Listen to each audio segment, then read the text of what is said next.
Eu quero continuar aqui o propósito da nossa campanha. Eu recebi do Facebook, há 5 anos atrás, um lembrete. O lembrete do dia do pastor. Aí eu até repostei. Eu aqui pregando sobre o dia do pastor, falando a palavra de pastor. Depois você vai ver lá na minha página, lá no meu perfil do Facebook. Tem lá, eu pregando no dia do pastor. Mas hoje nós vamos falar uma palavra dizendo o seguinte: o dar, diga comigo, o dar quebra as maldições. É verdade, tem gente que pensa que não. Se Deus quiser tiver de abençoar, abençoa. Mas eu quero dizer para você o seguinte: tem muita gente que podia estar melhor e não está, porque ele é avarento. Existe uma coisa que oração não resolve. Pastor, oração não resolve tudo? Resolve tudo, mas tem uma coisa que a oração não resolve. É para você prosperar. A prosperidade na vida de uma pessoa só tem um caminho. É o dar voluntariamente.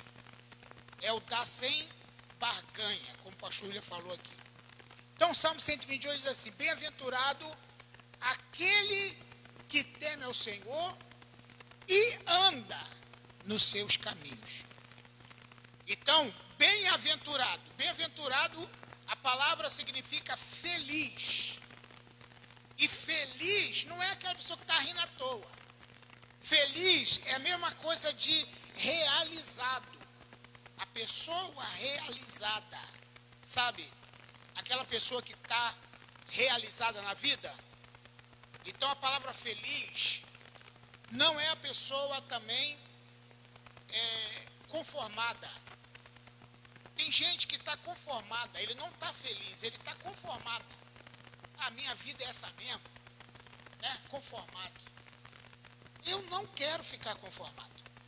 Se Deus me deu a oportunidade de ser mais que vencedor, eu não posso ficar conformado com uma vida de derrota. O que significa a palavra conformado? É você dentro de uma forma. A palavra conformado significa você dentro de uma forma. Conformado. Não é isso ou não? Pode ver. Se ela não tem raiz nessa palavra. Conformado é você dentro de uma caixa aqui dentro, aqui dessa caixa, e prensadinha ali dentro. Por isso, o apóstolo Paulo falou em Romanos 12:2, não vos conformeis com este mundo. Se você está conformado, você está dentro de uma forma. Você não pode se mexer, você não pode realizar nada. E ser bem-aventurado é ser feliz. E a palavra feliz é ser realizado. Realizado. Então, a gente chega num momento da nossa vida, de idade, por exemplo, a gente tem que ver o que a gente conquistou. E se você realmente está realizado na vida.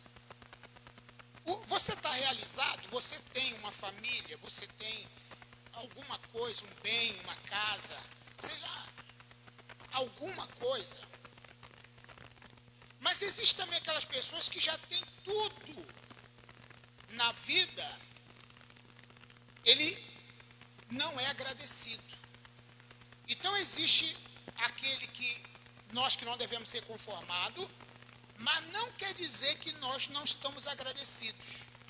Eu sou um inconformado, mas agradecido. Eu sou inconformado com as coisas que eu não conquistei, mas sou agradecido pelas coisas que eu conquistei. Sim, entendeu agora? Pegou? Se você ficar murmurando pelas coisas que você já tem, então Deus pode até tirar o que você tem, porque você não agradece. Então, preste bem atenção no que eu estou te falando. Você é bem-aventurado, você é feliz, porque você anda nos caminhos do Senhor. E o que é andar no caminho do Senhor? É você entregar a sua vida a Jesus, mas está disposto a obedecer tudo o que Ele disse para você fazer, tudo.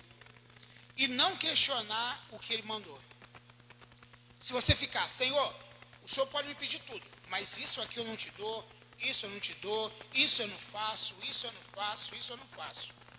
Então você não é um servo voluntário, que serve ao Senhor de forma voluntária.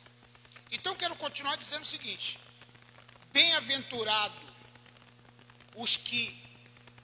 aquele que teme, tá?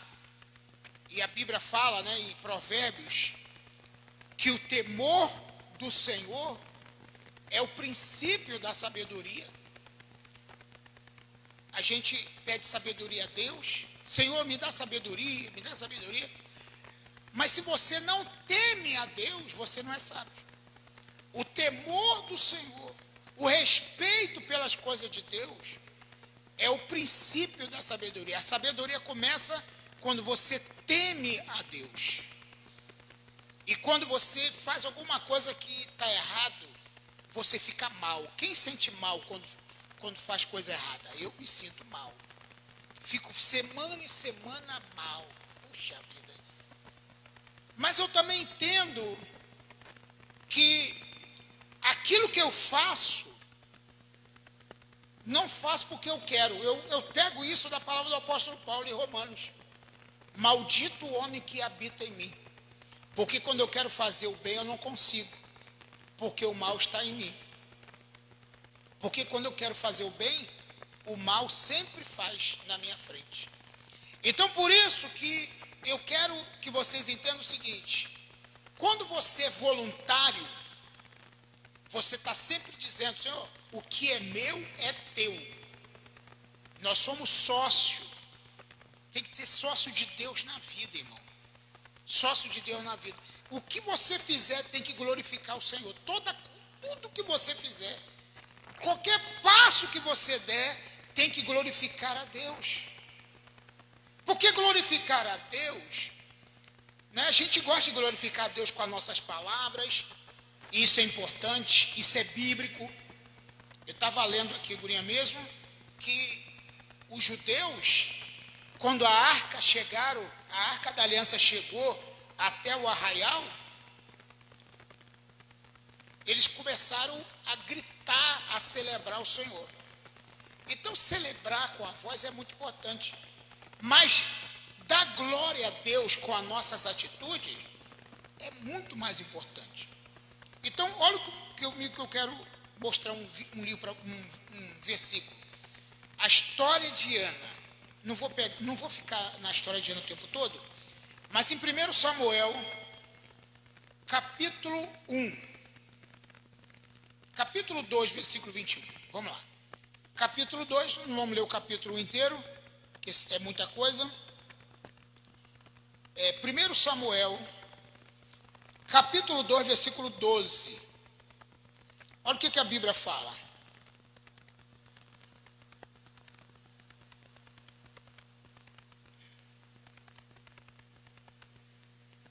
Em relação aos filhos de Eli. Não, perdão. Capítulo 20, versículo 21, perdão. Eu falei 12. Versículo 21. Diz a Bíblia assim: visitou, pois, o Senhor a Ana, que concebeu e teve 3 filhos e 2 filhas. Entremente o menino Samuel crescia diante do Senhor. Eli era já muito velho, e ouvindo tudo quanto os seus filhos faziam a todo Israel, como se deitavam com as mulheres que ministravam à porta da tenda da revelação, e disse-lhes, versículo 23, por que fazeis tais coisas? Pois ouço de todo este povo os vossos malefícios. Enquanto os filhos de Eli eram ímpios, a Bíblia fala que o filho de Ana, Samuel, era um homem de Deus, um menino de Deus. E a Bíblia fala que Ana fez um voto para Deus. Qual foi o voto que Ana fez a Deus? De dar o próprio filho ao serviço do Senhor. Isso já está no capítulo 1, queria que você voltasse com a sua Bíblia. Quem não achar, lê lá no telão aqui. No capítulo 1, versículo 2, versículo 1, primeiro, vamos do primeiro que é melhor para a gente entender. A Bíblia diz, capítulo 1, versículo 1, 1 Samuel: houve um homem de Ramatai, Sofim, da região montanhosa de Efraim, cujo nome era Eucana, filho de Zeroão, filho de Eliú, filho de Tou, filho de Suf, Eframita. Dá muito detalhe aqui, né? Tinha ele duas mulheres. Uma se chamava Ana e a outra Penina. Penina tinha 2, porém Ana tinha 1. De ano a ano este homem subia à sua cidade para adorar e sacrificar ao Senhor dos exércitos em Siló, e assistiam ali os sacerdotes do Senhor, ou existiam ali os sacerdotes do Senhor, Ofni e Finéias, os 2 filhos de Eli. Pronto.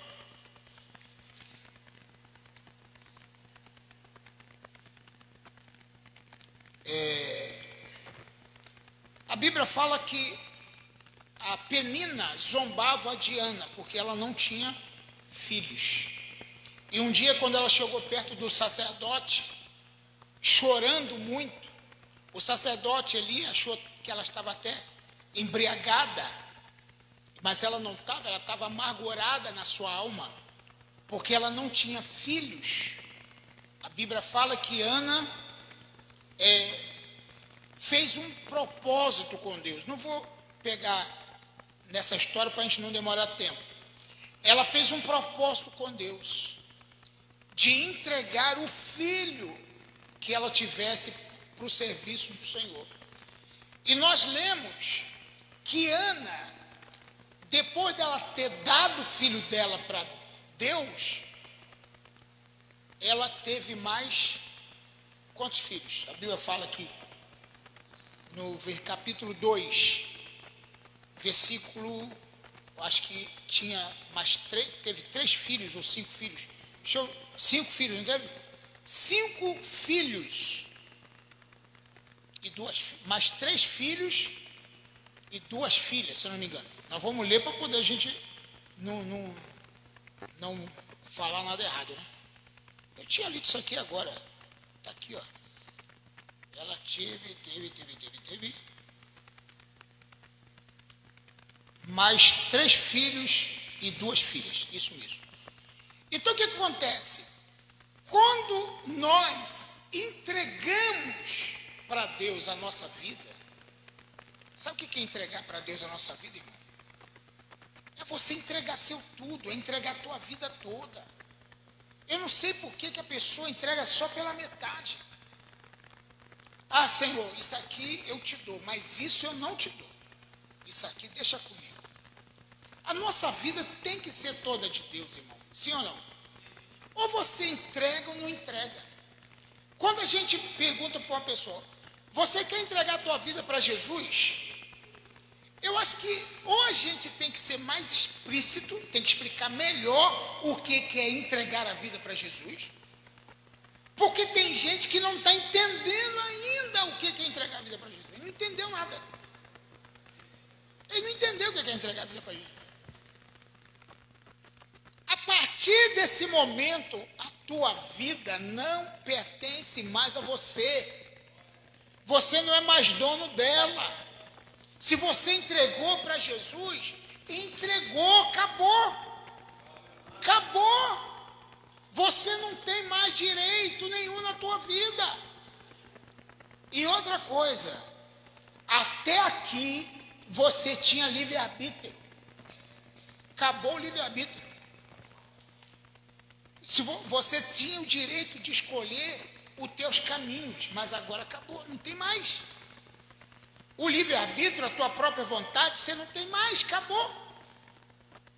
Por isso que Jesus falou, se vocês quiserem vir após mim, vocês devem negar a vocês mesmos. Quem quer vir após mim, negue-se a si mesmo. Tome cada dia a sua cruz e siga-me. Uma pessoa falou, um jovem falou, Senhor, deixa eu enterrar meus pais, eu te seguirei. E Jesus foi explícito e duro, deixa os mortos enterrar os seus mortos. Jesus tinha dito o seguinte, até porque a história dessa passagem diz que o sepultamento e o velório e juntando com luto, durava até anos. Sepultamento, funeral e velório era muito tempo. E Jesus não tinha tempo para esperar ninguém ficar com esse negócio todo de velório, enterrar e chorar e chorar. Então ele falou, deixa, morreu, foi, já foi. Alguém pode dizer, poxa, Jesus não tinha sentimento para falar um negócio desse? Deixa os mortos enterrar os mortos e siga-me. Outro dia ele falou, se vocês não negarem pai, mãe, terra, mulher, marido, por amor de mim, vocês não são dignos de mim. Vocês não estão sabendo o que é entregar a tua vida para Jesus. Entregar a vida para Jesus, irmão, é comprar briga com a família. Jesus chegou até a falar, os seus maiores inimigos serão seus familiares. A nossa maior briga, luta, é dentro da nossa casa, você não sabe disso. Nossa maior batalha é com a família, que não concorda com a gente, não a concorda com a nossa entrega a Cristo. E se a gente bobear, a gente se entrega para eles e não para Cristo. Nós precisamos realmente nos lançar. E lançar é você renunciar, é se entregar. Eu já cheguei à conclusão de uma coisa. Eu vou fazer, esse ano agora, 60. Eu estou com uma briga com a pastora com esse negócio, se eu vou fazer 60 ou 59, eu esqueço. Eu já passei que eu estou nesse negócio de 58 anos já, né? Meu pai. Então, meu irmão, o que eu tenho a perder mais agora? Fala a verdade. Os anos estão passando, você não tem mais nada para perder, meu irmão. Essa é a grande verdade. A gente não tem nada mais para perder. Se eu fui muito dedicado na minha juventude, e eu gastei, entre aspas, a minha juventude servindo ao Senhor, o que vai me custar eu entregar agora, quando eu já estou ficando velho? Daqui uns anos eu estou idoso, falta pouco tempo. Porque idoso é com 60, né, pastor Rafael? Pastor Rafael sabe disso. 60 já é idoso. Né, o Henrique? Não, 60 já é idoso. Já é idoso. Já é idoso. Agora o pastor Rafael é um idoso moderno. Idoso moderno, até caiaque o cara tem agora, tá? Até caiaque tem. É um idoso. Então veja bem, querido, eu quero dizer o seguinte: você precisa fazer uma entrega. O que é uma entrega, irmão? É renúncia, tá? Renunciar à sua própria vida em prol do reino de Deus. Sabe por quê? Porque você não tem mais nada para perder. Tem mais nada para perder. Então, se você não era um investidor no reino, seja agora. Porque a tua semeadura, ela vai dar resultado lá na frente. Quer ver o que está na Bíblia? Abre lá em Eclesiastes capítulo 11. Eclesiastes capítulo 11, a partir do versículo 1 em diante. Eclesiastes 11. Olha que texto incrível. Versículo 1. Lança o teu pão sobre as águas. Vou repetir. Lança o teu pão sobre as águas, porque depois de muitos dias o acharás. O que é lançar o pão? Lançar o pão é o seu sustento. Lança o teu sustento, pega o teu sustento e joga nas águas. O que significa as águas? Né? Eu falei da Maria, nossa visitante, mas eu esqueci da que veio com a pastora, a Simone. Seja bem-vinda, tá, Simone? Nós tínhamos esquecido de você aqui. Aí entrou um bichinho aqui para assistir o culto aqui, ó. Né? Nosso convidado. Fica tranquilo que não pega não, tá? Aí já foi para lá. Vai, bicho, para lá, vai. Esse negócio... ele veio assistir o culto. Esse negócio também de... Já foi pela janela. Esse negócio da gente estar filmando, outro dia eu vi num vídeo, o que entrou dentro da igreja? Um negócio assim, né? No morcego também, né? Eu vi lá. E o irmão com a cadeira tentando matar o morcego, e saiu na internet esse negócio aí. Ainda bem que eu nem me mexi, deixei ele embora sozinho. Então, querido, lançar o teu pão sobre as águas é você chegar assim e jogar. Teu sustento.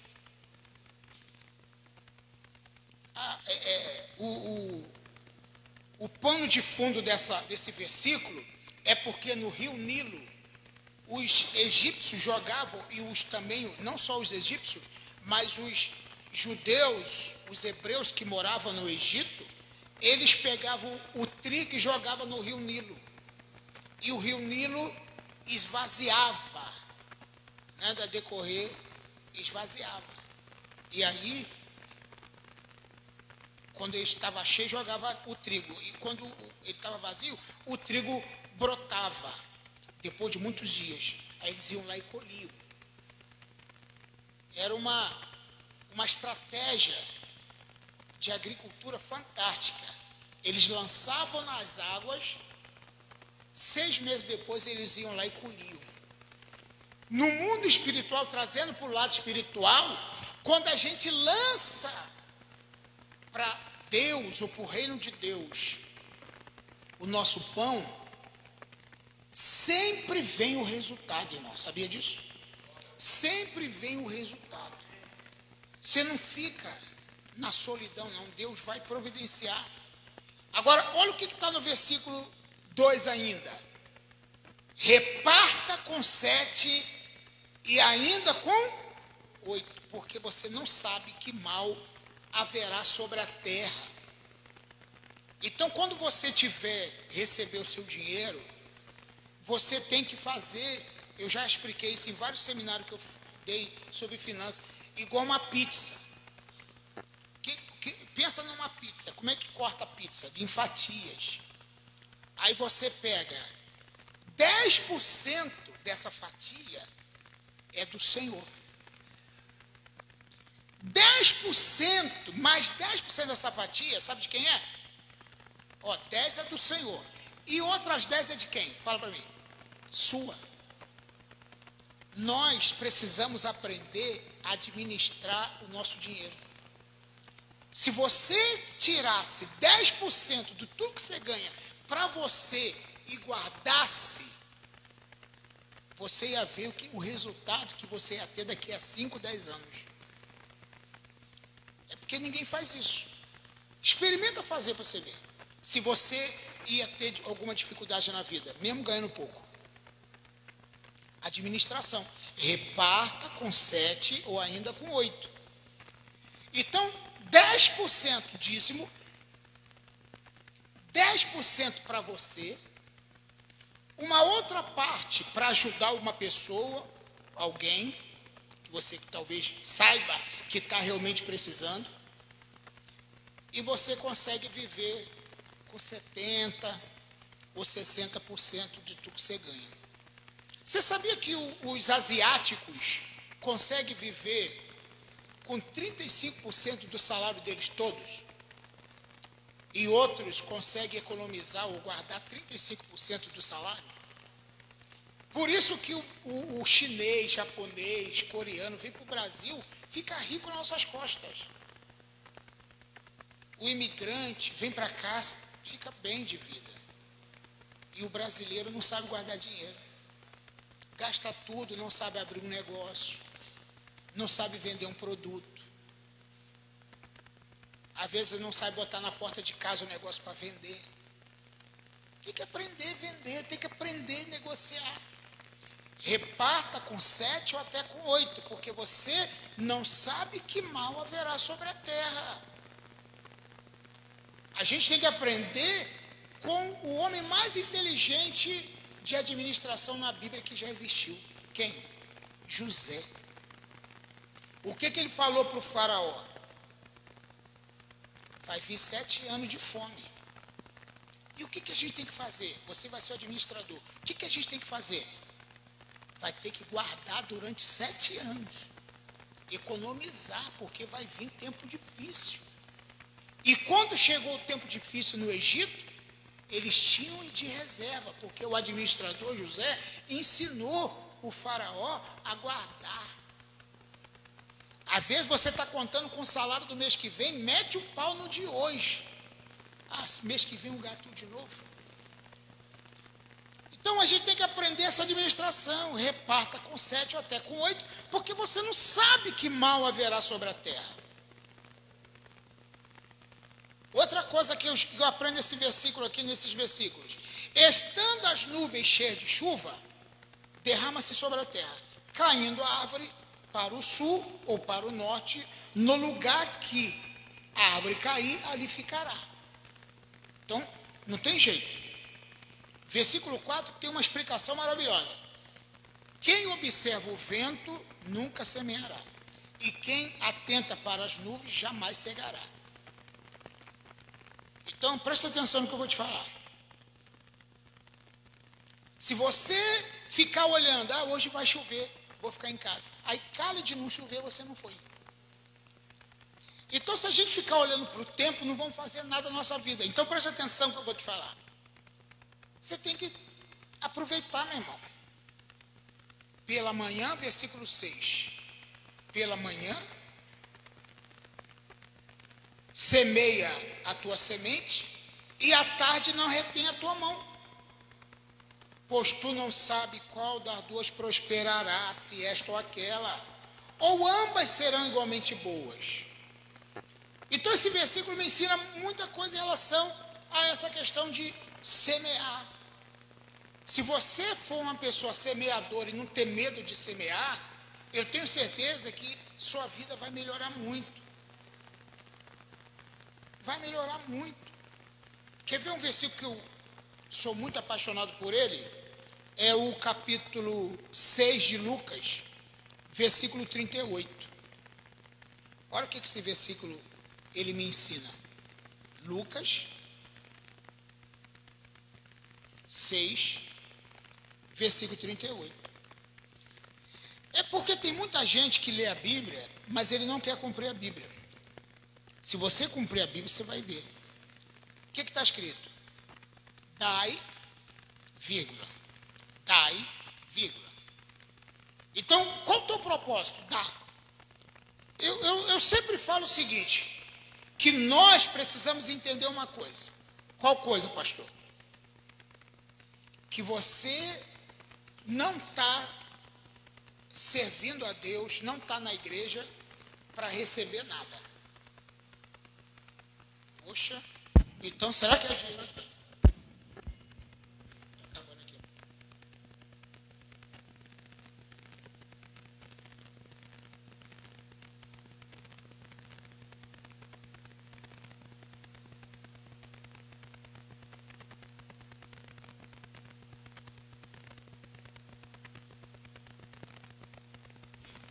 Nós estamos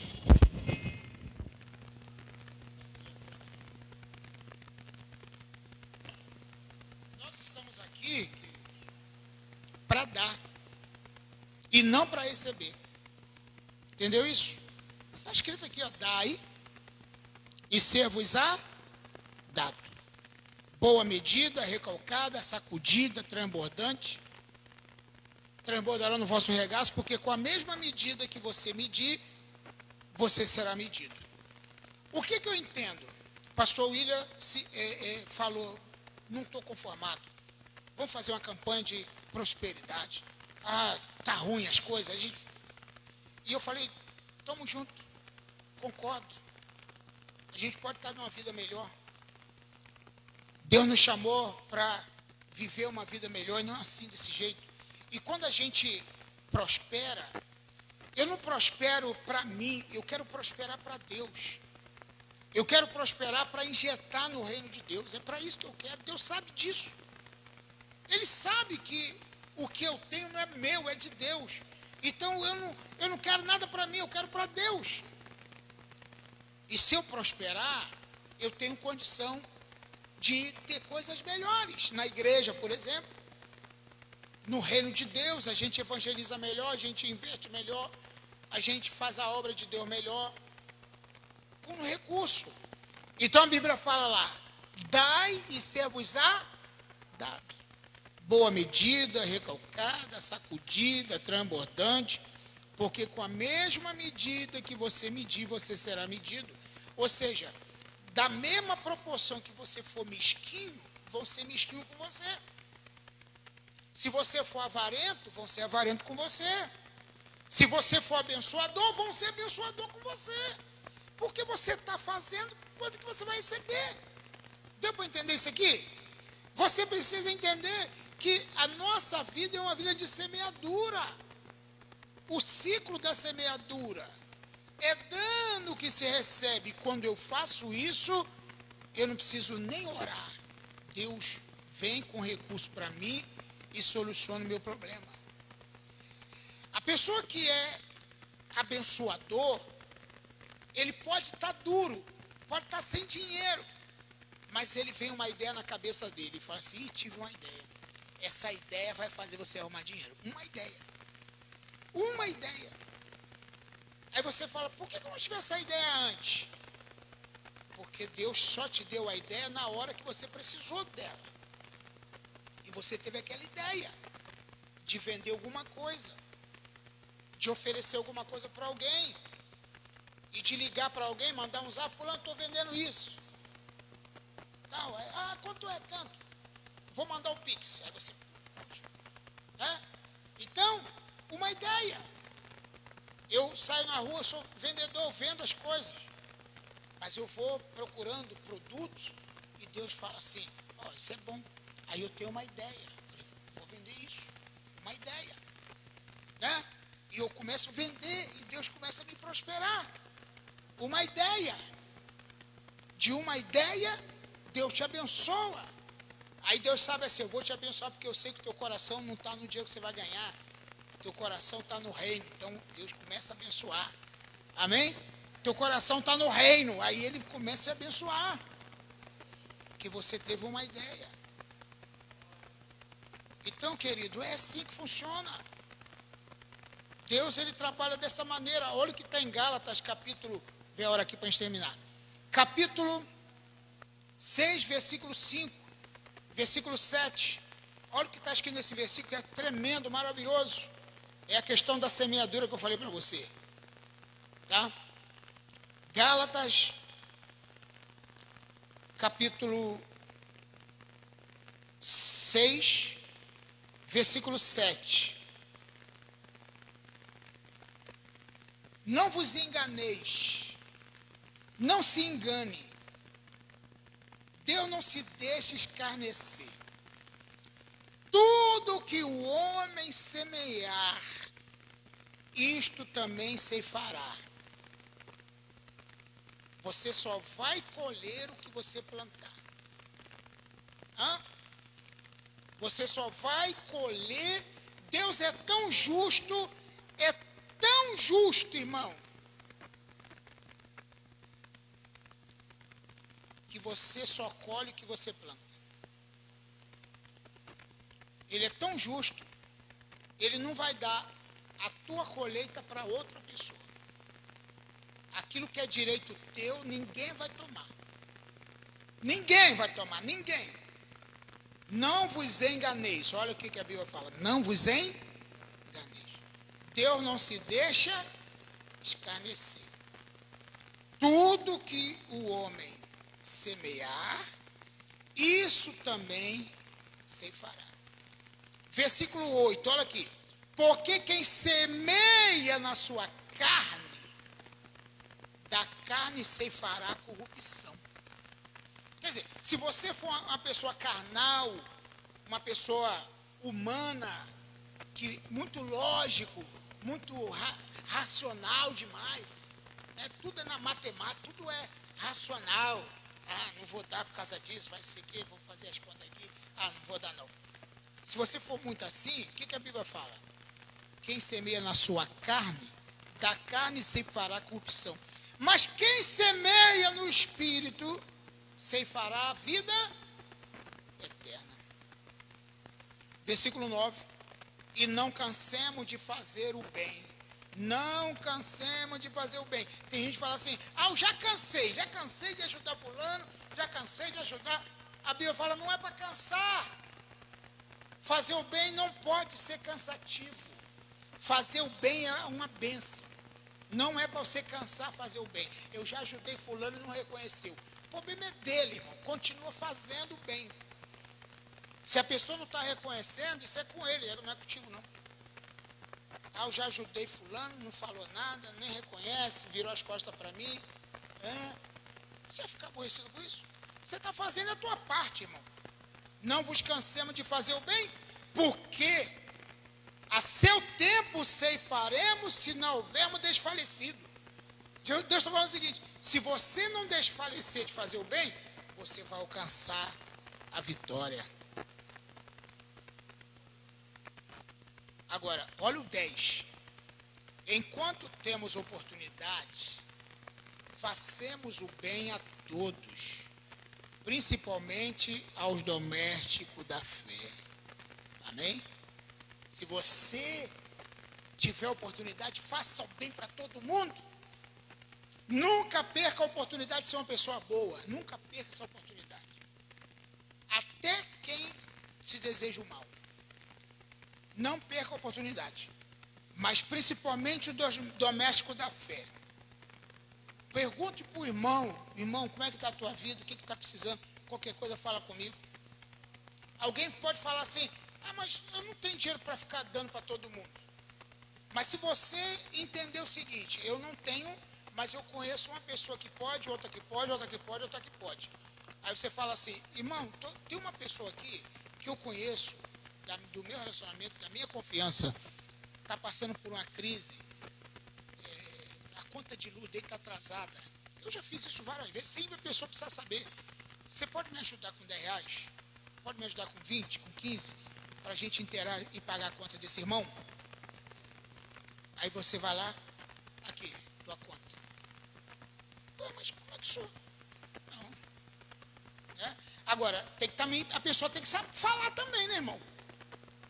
Porque tem gente que sai da igreja chateado com o pastor, com a igreja. Passei necessidade, a igreja não fez nada. Mas também tu não abriu tua boca. Você tem que falar também para a gente saber o que é. É ou não é?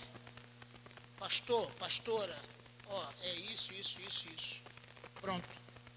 Não, vamos resolver, peraí. Você entendeu como é que é, irmão? Então, o dar para Deus quebra maldições. Quem crê nisso, diga amém. Eu creio que quebra. Então, essa campanha, a gente não prega só isso aqui não, tá? Hoje que eu estou falando disso aqui. Isso, a gente prega também várias coisas, salvação, vida eterna, tudo.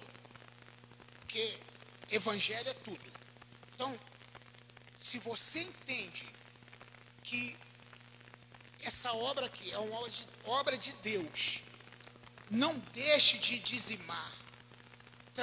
Receber o teu salário, irmão, tem que ser um negócio que tem que ser certo. Não, eu não abro mão disso. Meu dízimo é certo. todo mês, toda quinzena, sei lá, toda semana. É certo. Eu não abro mão disso.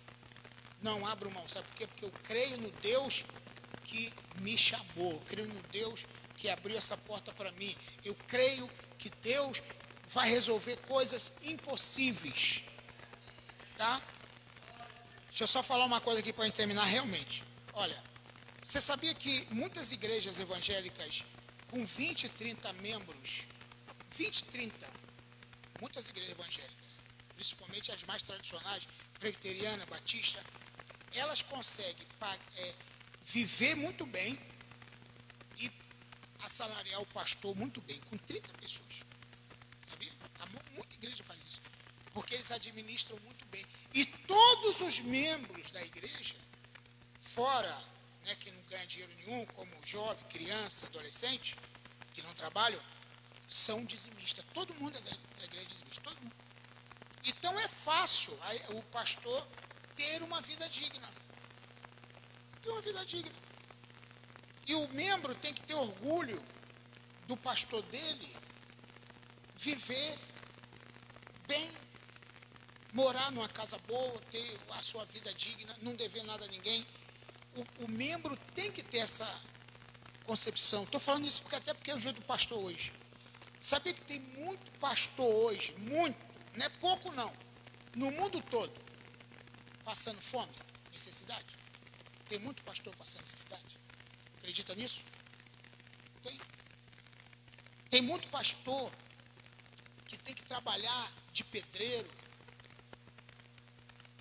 Outro dia, ano passado, um pastor teve que alugar um carro, trabalhar de Uber, entrou uma pessoa no carro, assaltou ele deu uma resistida, morreu.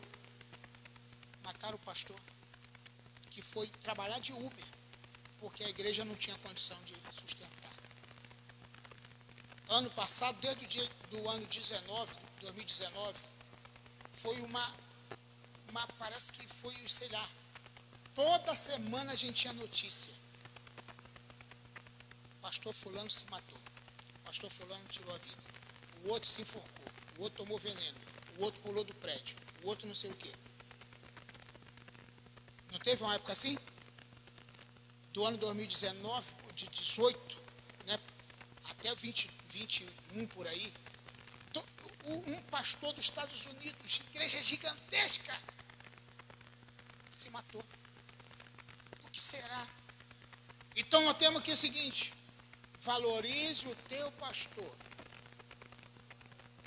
Louva a Deus pela vida do Alex, que fez essa homenagem aqui, e a gente entendeu que, na verdade, a igreja precisa orar muito pelo pastor, pelos pastores. Os pastores são atacados, os pastores são criticados, os pastores estão no alvo da sociedade, na mira da sociedade. Qualquer coisa que acontece já é pastor, tá vendo? É pastor, hein? É, todo mundo é assim. Olha, é pastor, olha lá. Hã? Se parar para contar, hein? E aí? Então, meu irmão, estou falando aqui uma palavra de verdade. Semeia. Semeia. A Bíblia fala, o Paulo falou, digno é o trabalhador do seu salário. Amém? Deus abençoe. Vamos aplaudir Jesus por essa palavra. Glória a Deus.